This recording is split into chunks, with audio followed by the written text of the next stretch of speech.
बार भगवान विष्णु जी को भी धरती पे आना पड़ा। भगवान नारायण आए, राम बनकर, कृष्ण बनकर, नरसिंह बनकर। एक बार भगवान को इस कलयुग में आना पड़ा। भगवान नारायण को, भगवान श्री विष्णु जी को आना पड़ा। कथा बड़ी अद्भुत है, सुनिएगा। इस कलयुग की घटना बोल रहा हूं मैं। इस कलयुग में भी भगवान का एक अवतार हुआ और वो अवतार आज भी है, आप देख सकते हैं। कौन है वो? आइए कथा सुनते हैं। ये उन दिनों की बात है जब द्वापर युग जा रहा था। द्वापर युग जा रहा था, कलयुग आ रहा था। इस कलयुग में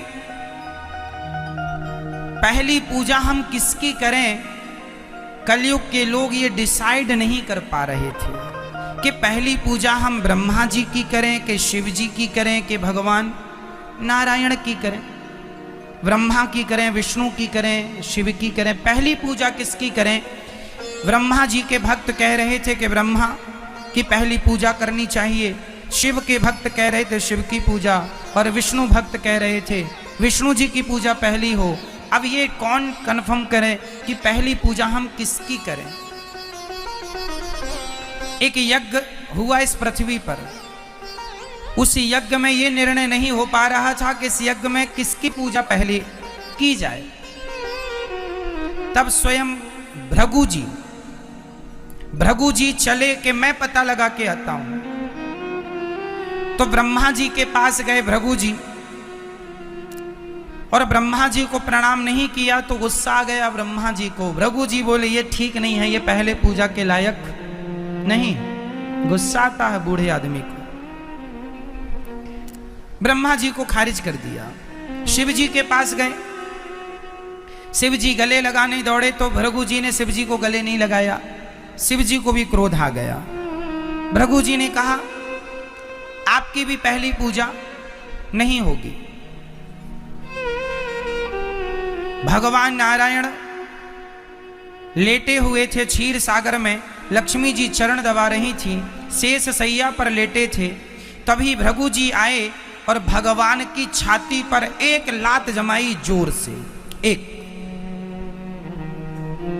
पाद प्रहार कर दिया। जब छाती पर लात पड़ी तो भगवान खड़े हो गए और हाथ जोड़ करके कहा महाराज आप ब्राह्मण हैं, आपके चरण बड़े कोमल हैं, हमारी छाती बड़ी कठोर है, कहीं आपके चरणों में चोट तो नहीं आ गई। जब ये बात भगवान श्रीमन नारायण ने कहा तो भृगु जी रोने लगे, और भृगु जी ने रोते हुए कहा वाह भगवान, मैंने आपको लात मारा और आपने लात खाकर भी मेरे से पूछा कि चोट तो नहीं लगी। आप ही इस धरती में पहले पूजा के योग्य हैं, इसलिए आपकी प्रथम पूजा अब होगी। भृगु जी तो चले गए, लेकिन भृगु जी के इस व्यवहार से लक्ष्मी जी नाराज हो गए, क्योंकि भगवान की छाती पर, भगवान के हृदय पर सदा श्री देवी का निवास होता है।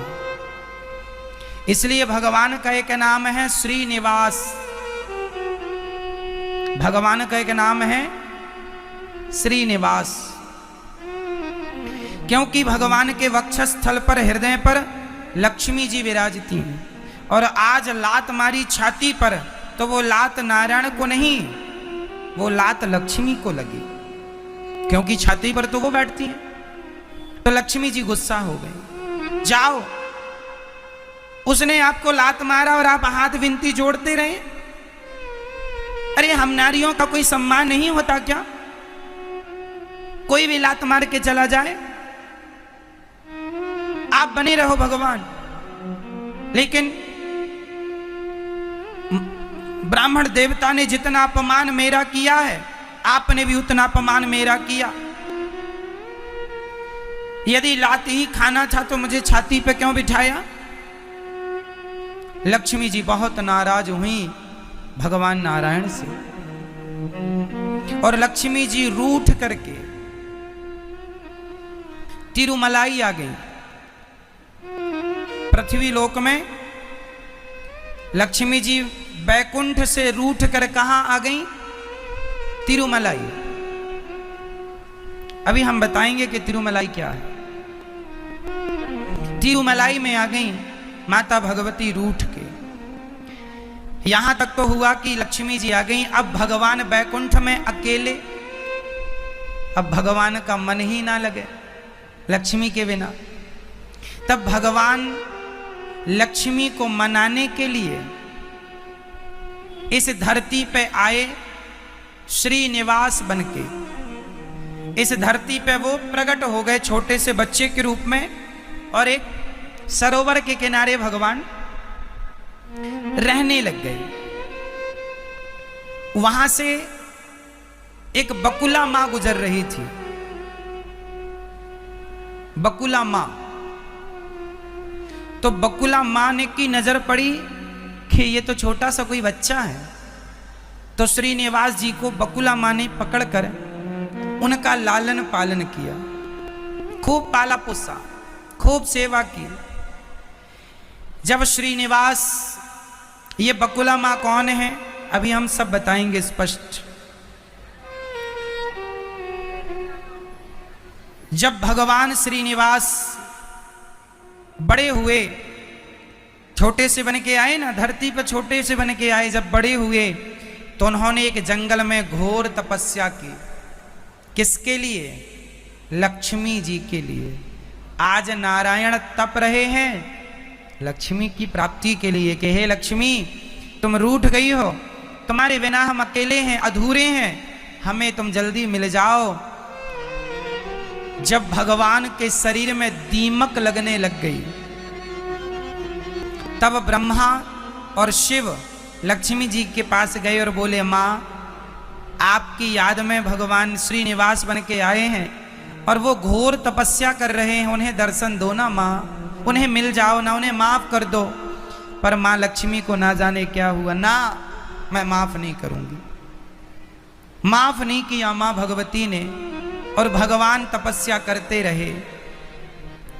तो लक्ष्मी जी ने कहा, आप दोनों गाय बन के जाओ और जहां वो तपस्या कर रहे हैं उनके मुंह में दूध की धारा बहा दिया करो, तो उन्हें खाने पीने को कुछ मिलेगा। तो ब्रह्मा और शिव गाय बन के, एक राजा थे, उस राजा के चरवाहा वहीं गाय ले जाता था, तो ब्रह्मा और शिव गाय बन के भगवान के ऊपर अभिषेक करते थे। दूध की धार गैया बहाती थी, क्योंकि वहां श्रीनिवास तपस्या कर रहे थे। और वो एक दीमक की तरह हो गए थे, मतलब ये नहीं लग रहा था कि यहाँ कोई इंसान है, दीमक पर गाय अपना दूध छोड़ती थी। तो गौशाला में जब वो गाय जाएं तो उनके कोई दूध ना निकले, क्योंकि वो पूरा दूध तो श्रीनिवास जी को बहा के आए। तो चरवाहे को लगा कि ये दूध कहाँ जाता है। तो एक दिन जंगल में उसने गौर किया कि दूध कहाँ, तो उसने देख लिया कि ये दोनों गाय यहाँ पर अपना दूध बहाती हैं। तो उस चरवाहे ने उस जगह पर जहां पर वो दूध गिराती थी गाय, उस जगह पर कुल्हाड़ी मारी। तो भगवान श्रीनिवास के सिर पे कुल्हाड़ी लगी, और भगवान की जो लंबी लंबी जटाएं हो चुकी थीं, उस कुल्हाड़ी से भगवान का कि वो सारी जटाएं कट गईं। जटाएं कुल्हाड़ी से कट गईं। जब जटाएं कटी तो भगवान की तपस्या भंग हो गई। भगवान ने, वो चरवाहा दौड़ा दौड़ा राजा के पास गया, राजा को लेके आया, राजा चरणों में गिरे, महाराज अपराध हो गया, आप कौन हैं? भगवान ने कहा, मैं श्रीनिवास हूं। अच्छा महाराज, अपराध क्षमा हो गए, करो, कृपा करो। भगवान दयालु, कोई बात नहीं, तुमने अपराध किया, कोई बात नहीं। छोटा मोटा दंड देके भगवान ने, वो अपनी मां के पास आ गए। भगवान ने ये कह दिया था कि राजन अब तुम मरने वाले हो, अगला जन्म तुम्हारा होगा तो तुम्हारी बेटी होगी पद्मावती, उस पद्मावती का विवाह तुम मुझसे करना। ये कह के भगवान उसे चले आए अपनी मां के पास। जो भगवान श्रीनिवास जी की मां, माता बकुला मां, ये बकुला मां बड़ा प्यार करती। कुछ दिन के बाद वो राजा मरा और राजा के यहाँ फिर बेटा जो हुआ वो उस जन्म में वो राजा आया, उसका विवाह हुआ, उसकी एक बेटी हुई, नाम पड़ा पद्मावती। एक दिन पद्मावती जब बड़ी सुंदर हो गई, सयानी हो गई, बड़ी हो गई, विवाह के योग्य हो गई, तो एक दिन वो खड़ी थी और एक हाथी आ रहा था और वो हाथी सबको मारता रौंदता आ रहा था, पर पद्मावती खड़ी और वो हाथी पद्मावती की ओर आया और वो आके पद्मावती को पकड़ना चाहा। तब तक श्रीनिवास आ गए और श्रीनिवास ने हाथी को उठाकर जो पटका, और भगवान के रूप रंग को देखकर, क्योंकि श्रीनिवास उस समय मनुष्य के रूप में थे, तो पद्मावती ने जब श्रीनिवास जी को देखा तो वो उन पर मोहित हो गई। और जब मोहित हुई तो उसने रोका, क्योंकि उनके पिता ने बता दिया था कि तुम्हारा विवाह भगवान विष्णु से होने वाला है, क्योंकि वो श्रीनिवास तो साक्षात विष्णु हैं। अच्छा, इसने कभी देखा नहीं था पद्मावती जी ने कि वो कैसे हैं, पर इस आदमी पर उनका मन लट्टू हो गया और अंदर अंदर ये कहने लगी कि ये तो बहुत सुंदर है और ये तो मेरे मन को लुभा रहा है।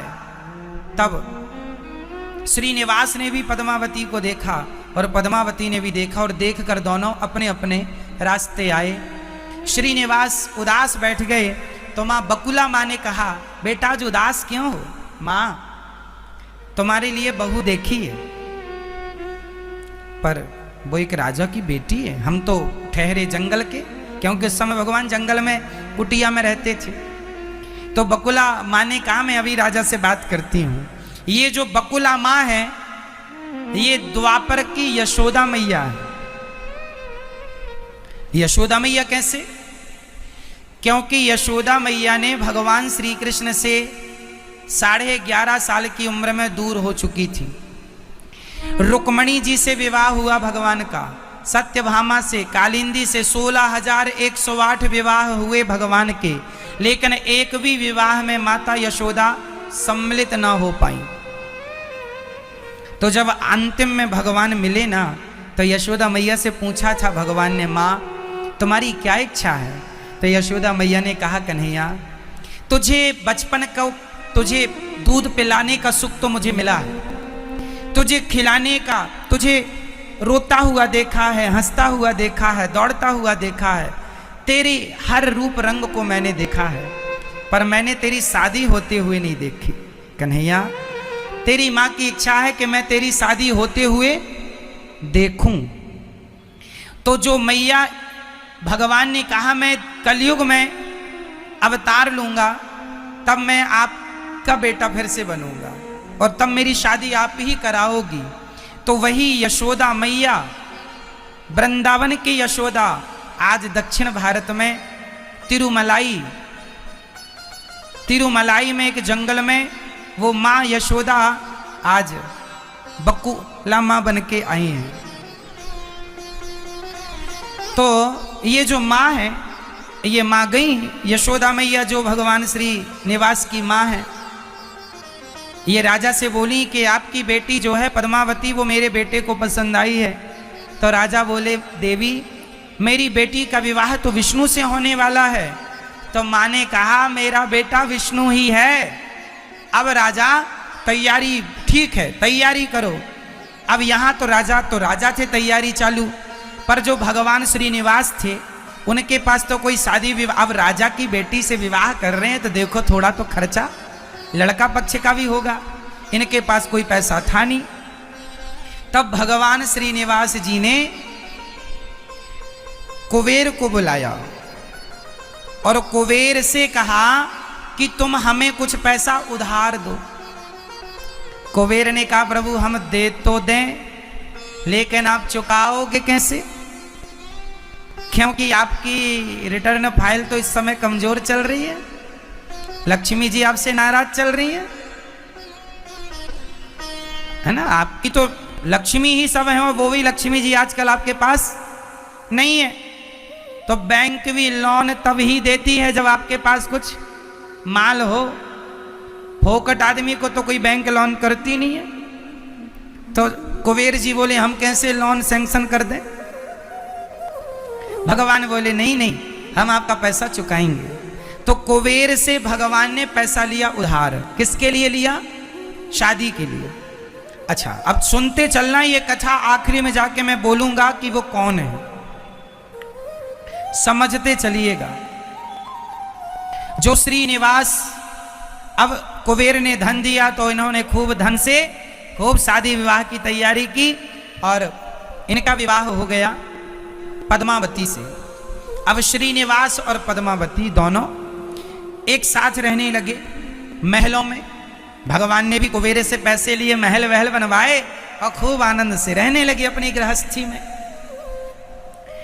कुछ दिनों के बाद जब इनकी गृहस्थी को काफी साल हो गए, भगवान श्रीनिवास पद्मावती के संग खुशी से हैं, तभी भगवान के कानों में दरवाजे की खटखटाहट आई। कोई दरवाजे पर खड़ा है। भगवान गए और भगवान ने जब देखा तो वो माता लक्ष्मी थी। माता लक्ष्मी रो रही थी।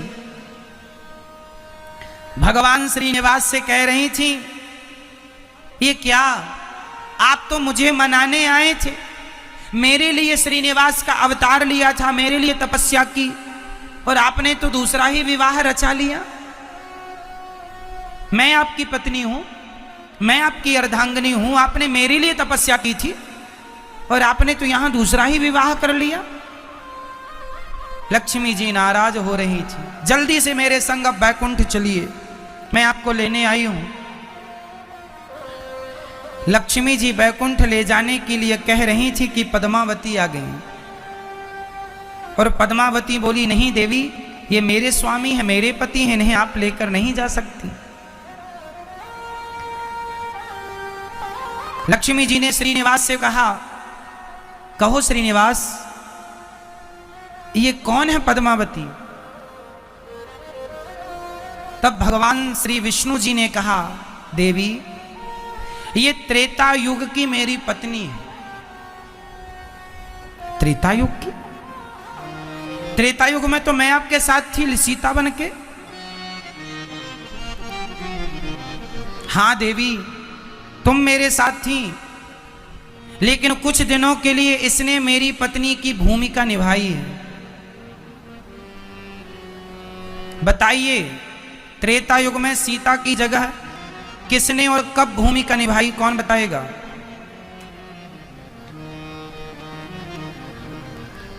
कब निभाई?